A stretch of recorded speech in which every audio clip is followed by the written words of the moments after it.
So, John, about a third of the states are seeing a drop in cases. Only two states, Massachusetts and Connecticut, are waiting and watching the numbers before they move to reopen. Meanwhile, tensions between the White House and the CDC are growing. CNN is reporting that a senior official from the CDC is expressing anger and frustration after White House trade advisor Peter Navarro's scathing criticism of the CDC. Navarro said the CDC had, quote, let the country down on testing. All right, joining us now is Andy Slavitt. He is the former acting administrator for the Center of Medicare and Medicaid Services under President Obama. Andy, thanks very much for being with us today. I know you've been looking at the country over the last few weeks and considering it as this patchwork of reopening there. And so we are faced with these new questions every day, which is, New York and New Jersey, the cases continue to drop day by day. Texas, we've seen the largest single-day spike in the number of new cases. So looking at Texas, for example, right now, when you put the graph up on the screen here so people can see it, do you have explanations for why? I know there's been new testing, particularly around Amarillo, where there is a meatpacking plant. Well, good morning. I think it's going to be impossible to find cause and effect for every thing we see as we see it. In retrospect, it might be easy. But in real time, I think because we recognize that we have testing deficiencies that we're making up for, because some of the data lags when people are experiencing things, and because the orders that governors put in place tend not to take effect for a little bit of time. May, I think I describe as a month where we're going to be a little bit of bliss because we're not quite sure. I do think we want to be careful, as you were just pointing out, to try to distinguish between opening stores in Texas in a safe way, if that's indeed what they're doing, and with modest traffic, and number increases that may come from meatpacking plants in other parts of the state. And so it may very well end up being safe to open up certain things, as they're not related to other things. We're in kind of a bit of an experiment, though. We're just going to have to see as we get through this month what happens. Yeah, absolutely. This does feel like the start of an experiment, and people are going to have to crunch the numbers and look at if there is an outbreak somewhere, why and what does that tell us, and the states that are doing really well, why and what does that tell us. And one agency that might be good for crunching all of those numbers would be the CDC. And at the moment, the CDC is embroiled in this now public fight with the White House. The White House, Andy, has been casting about for people to blame. And so sometimes it's China, sometimes it's somehow Dr. Fauci, sometimes recently it's the CDC. So we just heard Peter Navarro basically blame them because they had testing screw-ups at the beginning. And then the CDC felt compelled to remind the White House that, in fact, the head of the CDC was appointed by President Trump, and it is supposed to be part and parcel with the administration. So what do you make of this feud now? Well, look, I think we'd all be better off with a little less energy on the finger pointing, but be that as it may, I think what Navarro said isn't incorrect. I think we can find fault anywhere. And anywhere you look, nobody has clean hands, including the White House, and the long period of time that Trump spent essentially saying that this was to be of no effect and we shouldn't be taking action on it.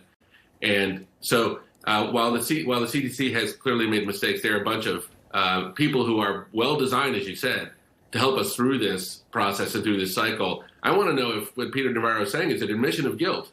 Is it an admission that they didn't direct the agencies? Because the White House, remember, directs all of these agencies. And this that they did not direct the agency well enough? Why are they just admitting it now? They've been saying for quite some time, President Trump's been saying that testing's not a problem. Anybody who wants one can get one, and all of these other things. So I'm curious whether or not that there's an admission that they had a role to play in this. I suspect they're not going to say that. Yeah, no, I don't think Peter Navarro is standing up and saying, we blew it. I think he's, in fact, trying to do the opposite and say they blew it and they're not us. But the fact of the matter is that the CDC is us. If you're the government, it is, in fact, a government agency. Peter,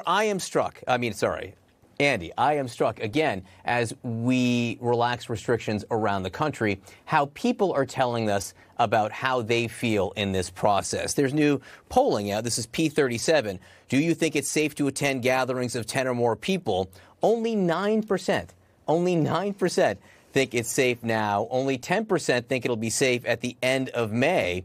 And I think one of the reasons is that as places are reopening, people are looking at them and saying, I'm not sure I feel so comfortable there.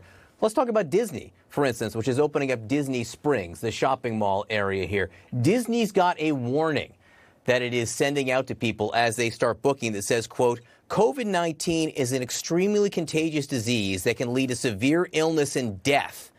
By visiting Walt Disney World, you voluntarily assume all risks related to exposure of COVID-19. You could die if you come here, Disney's saying, but it's not our fault. And I do think people are saying, maybe we want to be careful here. Right. That's great advertising for Disney, huh? Look, I think we may want to have the legal analysts, by the way, take a look at that if, they don't do their jobs.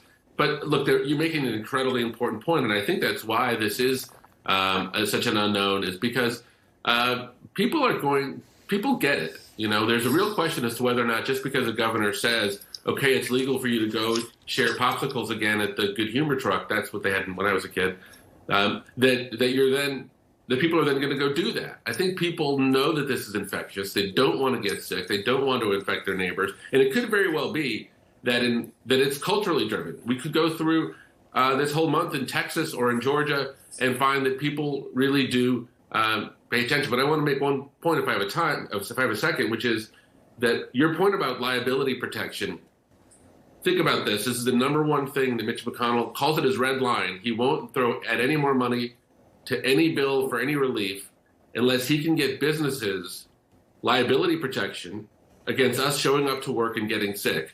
That doesn't communicate to me that they think they're safe and ready. It communicates to me that they want to open and they don't want to have any responsibility if they're safe and ready. And we should all be wary of that.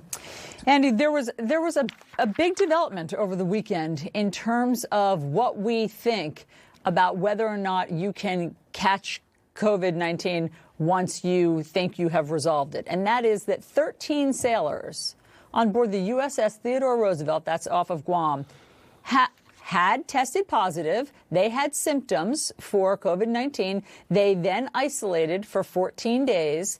They then felt better. They then got tested. They were negative. They then felt symptoms again and have tested positive. That is, who knows if that's just about testing? But if it's not just about testing, doesn't that change how we see coronavirus? Yeah. So look, it's going to be really frustrating for all of us to watch what I would call the process of science, which is we are in the middle of learning these things and trying to use the data we see to draw conclusions. And it's very tempting, but it'll feel like a roller coaster because new information is going to keep coming in all the time. I think that the latest thinking, look, nobody knows. I think that's the answer people have to be very honest about and very comfortable hearing is we don't know for sure. But what people believe is that this virus can stay with you for quite a while and be dormant, and then but that in those cases it's more likely that the virus never left and that it was just sort of playing out, and then maybe some symptoms showed up. They're not sure yet. We don't know how this virus behaves, but I certainly wouldn't take the conclusion yet, by any means, that we don't believe that you then will not get any antibody protections or that the virus could come back. It's way too early to reach a conclusion like that. Okay. Andy Slavitt, we really appreciate all of your expertise on all of these topics. Thank you very much.